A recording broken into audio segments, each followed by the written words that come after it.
Wa qala sallallahu alaihi wasallam, "Man lam yad'u Allah ta'ala yaghdhabu alaihi." Siapa saja yang tidak mau berdoa kepada Allah, maka Allah akan murka kepadanya. Maka sepatutnya bagi kita tidak lupa untuk meminta kepada Allah. Ya. Jadi kalau dalam suatu riwayat yang lain ada tiga orang yang doanya ini mustajabah. Yang pertama orang yang dizalimi. Ini orang yang dizalimi doanya mustajabah. Artinya tidak ada hijab sama Allah, dikabulkan. Ya. Termasuk dizalimi orang ada hutang sama kita, dia nggak bayar hutang tepat pada waktunya, ini kan dizalimi kita. Hati-hati ini. Ya. Ataupun orang nyakitin kita tanpa kita ada salah, ini juga hati-hati. Kalau dia berdoa, habis kita. Ya. Yang kedua, doa yang dikabulkan yaitu doa bapak kepada anaknya ataupun sebaliknya. Dan yang satu lagi, doa yang dikabulkan oleh Allah yaitu doa orang yang berpuasa. Ya, ini doa orang yang berpuasa makbul.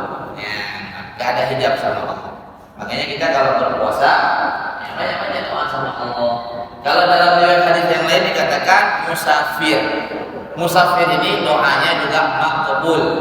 Makanya kalau ada orang yang bepergian, kita jangan minta oleh-oleh sama dia waktu dia pulang daripada musafirnya. Jangan kita tanya, aina hadiah minal musafir, mana hadiah daripada perjalanannya, oleh-oleh bahasa kita. Jangan.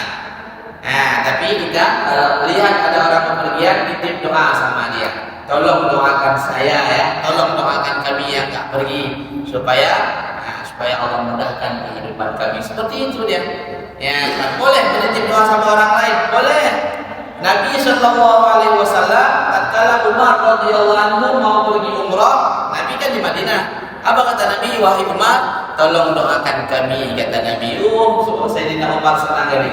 Ya, merasa salah tingkah karena Nabi minta doa sama Sayyidina Umar.